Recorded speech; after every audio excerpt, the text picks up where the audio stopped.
This is not going to be your average how to change your life in 1 year video. In this episode, I'm going to tell you 10 slightly unconventional things that you need to do differently if you want to be happy and change your life significantly for 2022. So let's get straight into it. The first thing you need to do is to really understand that your life will go through seasons of sacrifice. This will mean less socializing, some occasional late nights and weekend working, and an extreme elimination of distractions while you put your head down and just commit. But what is so important to realize is that this should not be your standard mode of operation. This should not be embedded into your values as this is what hard work looks like. This is what it means to be successful, and that's why I have to do it all the time. If you carry this way of working around with you all the time, what you have here is the ideal recipe for burnout. Any success you work towards should be sustainable if you want to see growth. Sustainability comes through consistency, and consistency needs balance. For sure, there will be seasons where you will need to step up your intensity, particularly at the beginning or at times of roadblocks or changes in your life, but the rest of your time should be optimized with having systems set up so you don't have to be present all the time and can have things running in the background without you having to actively be there. The second thing you need to do is to stop making excuses. Yes, there are reasons, and often very valid reasons, why things haven't worked out for you. These things might even be the reason that you're actually now much further away from where you want to be. But the difference between reasons and excuses is that with reasons we accept them and we move forward knowing that we're at a disadvantage, but the sooner we start moving, the sooner we will get there. However, when we're making excuses, we're staying in a victim mentality. When your mind is staying in this space, it's stopping you from taking action, or at the very least what it's going to do is cloud your judgment from the things that you need to do to move your life forward. The third thing to do to change your life in 2022 is to move away from instant gratification.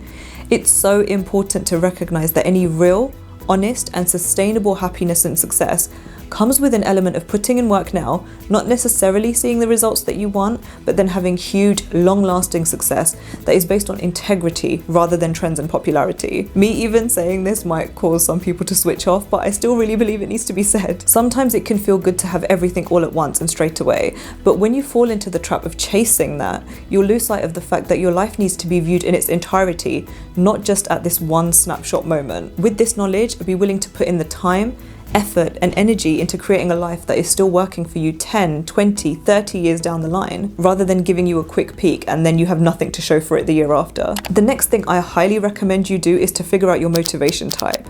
Really understand that in each area of your life, you will be motivated by a different thing. For some areas, it might be fear. In others, it might be making more money. In other areas, it might be praise or acceptance from other people. Either way, you need to know. You need to know what fuels you so that you can use this to your advantage on days when inevitably your motivation runs low. I'll link a previous episode I did on the different motivation types and how to figure out yours that might help you to discover what really works for you. The next thing to focus on is your physical health. Eat nutritious food for your body, and within this, know what works for you individually. Food and food combinations react differently in all of our bodies, and we all have unique goals for our bodies and physical health as well. So really take time to figure out what your body currently needs. But this also applies to your sleep in terms of the amount that you need to sleep and the time that you sleep each night, the unique conditions that you need to have the best night's sleep. With this point, it's important to know now that what works for you now may be different to what worked 5 or 10 years ago, and accept that you might need to make some changes accordingly. I'll link a previous episode that I did on sleep procrastination because I've also suffered from insomnia and I know exactly how difficult this is, and there may be some insights in that one that can help you. Tip number 6 is to update your aesthetic. Your current aesthetic needs to be aligned with where you are in life right now or where you want to be.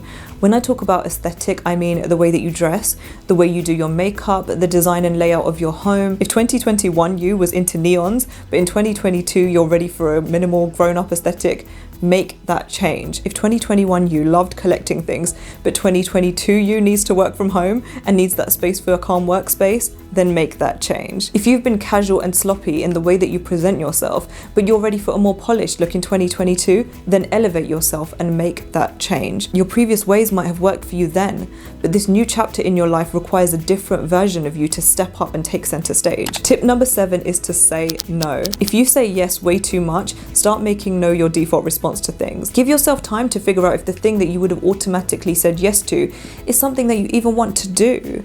This is going to stop you overcommitting, stretching yourself too thin. It will stop you feeling resentful and overwhelmed. It will give you the space, energy, and time you need to really start working on the things that you want and need to move your life forward. But on the other hand, if you're saying no to everything, then start saying yes. By having yes as your default position, you're going to have so many more uplifting and fun experiences.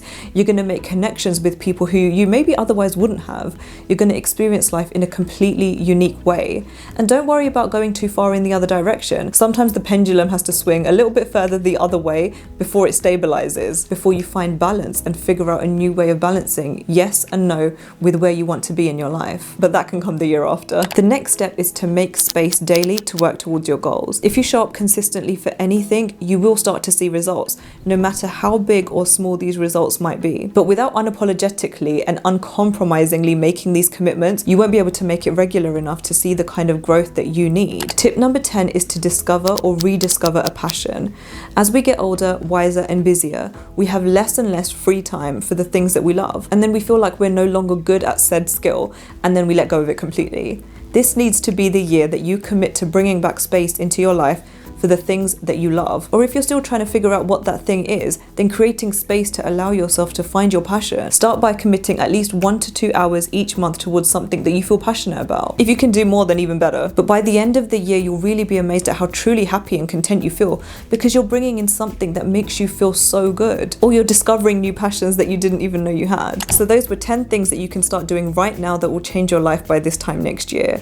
Let me know which one of these spoke to you the loudest, and don't forget to subscribe for more content on mindset, relationships, and growth. That's it from me for now, and I will see you in my next one.